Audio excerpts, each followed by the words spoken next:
Richard Southern joins us for the day's business news. And as we told you earlier, Donald Trump's social media accounts have been frozen. And Richard, now Shopify is also cracking down on the U.S. president. Yeah, and this is like one of the hottest stocks on Bay Street. It's a Canadian company based out of Ottawa, Erica. And what Shopify does, they help millions of people around the world sell their goods online. They sort of facilitate that e-commerce experience, and they actually do it for Trump as well. They run these merchandise sites for Trump where you can buy, a Make America Great Again hat or, a shirt and what have you. Anyway, Shopify said, we're pulling these sites down. Okay, they said they have a policy whereby they don't, quote, tolerate violence at all. So they were looking at the actions yesterday in Washington, D.C.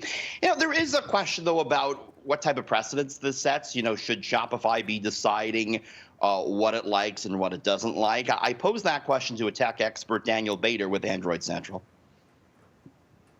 I think that is the concern with a company like Shopify, which has hosted controversial content since its inception and continues to do so for smaller vendors. And until now, they've been very hesitant to remove stores completely. I just think with yesterday's events in Washington at the Capitol, the Trump campaign itself crossed a line.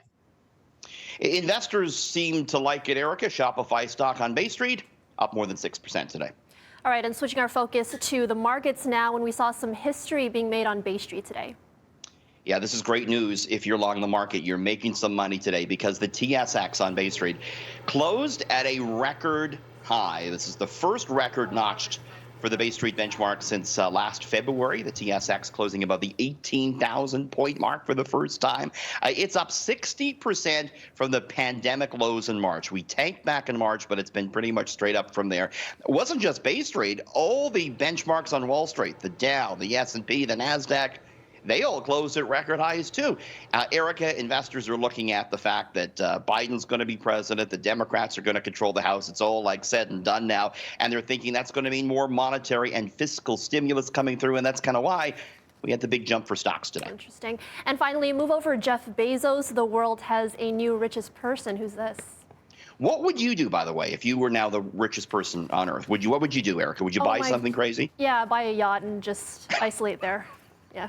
I like that you're right towards the yacht. That's sure. the biggest thing you can buy. I like that.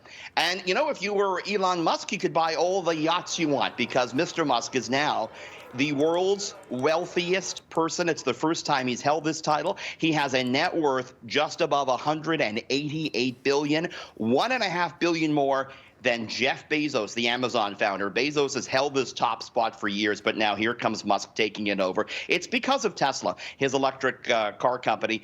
And of course, he owns a lot of stock in Tesla, and Tesla stock is up like almost 800% over the past year, including 8% higher today. So he's very much benefiting from that, Erica, and maybe he'll cut us a check or throw us a few pennies or something. Who knows? Maybe. I won't hold my breath. No, we won't be watching the mailbox too closely for that.